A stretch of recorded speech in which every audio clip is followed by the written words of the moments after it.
Vllaznia e voleybollit për meshkuj po bën mirë gjatë sezonit sportiv 2025-2026. Fal drejtimit të trajnerit Kalaja dhe kolegut të tij Kraja, ka arritur të jetë në pozicione optimale duke luftuar në 3 fronte. Në Kupën e Shqipërisë, kompeticion ky ku djemt Kuçeblu janë kualifikuar në gjysmëfinale, kampionatin kombëtar ku për momentin renditen në vendin e 3, duke qenë brenda 4-shës së parë, ndërkohë që pretendimet e saj janë edhe në Ligën Shqipëri-Kosovë Gjergj Kastrioti. Takimi i radhës në këtë kompeticion ishte ai luajtur në sallën sportive Feti Barova të kryeqytetit, ku vllaznia pati përballë ekipin e Skënderbeut të Kosovës, një ndeshje e cila u shoqërua me luftë të fortë sportive dhe shumë rivalitet, sidomos në setin e parë, ku për të përcaktuar ekipin fitues janë dashur pikë shtesë. Me rezultatin 25-27 fitues të këtij seti janë voleybollistët kosovar të Skënderbeut.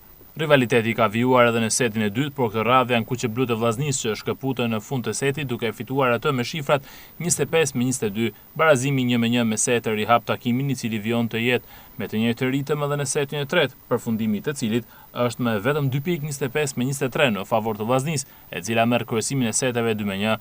Fitoria e setit të tretë krijon më shumë entuziazëm dhe besim në kampin Kuçeblu, gjë që reflektohet edhe në një epërsi totale të këtij seti, të cilin e mbyllin me fitore 25-17, duke dalë fitues të gjithë ndeshjes me rezultatin 3-1. Si pjesë e grupit A të Ligës Gjergj Kastrioti, së bashku me Partizanin Ferizen dhe Skënderbeun e Kosovës, vllaznia ka edhe një ndeshje të fundit në mesjavë ndaj Partizanit kryesues për të mësuar më pas renditjen përfundimtare në grup. Ndërkohë në fundjavë rikthehen emocionet e kampionatit për kategorinë e Superligës, ku vllaznia udhëton në Korçë për të ndeshur me Skënderbeun vendas të vendit të 4.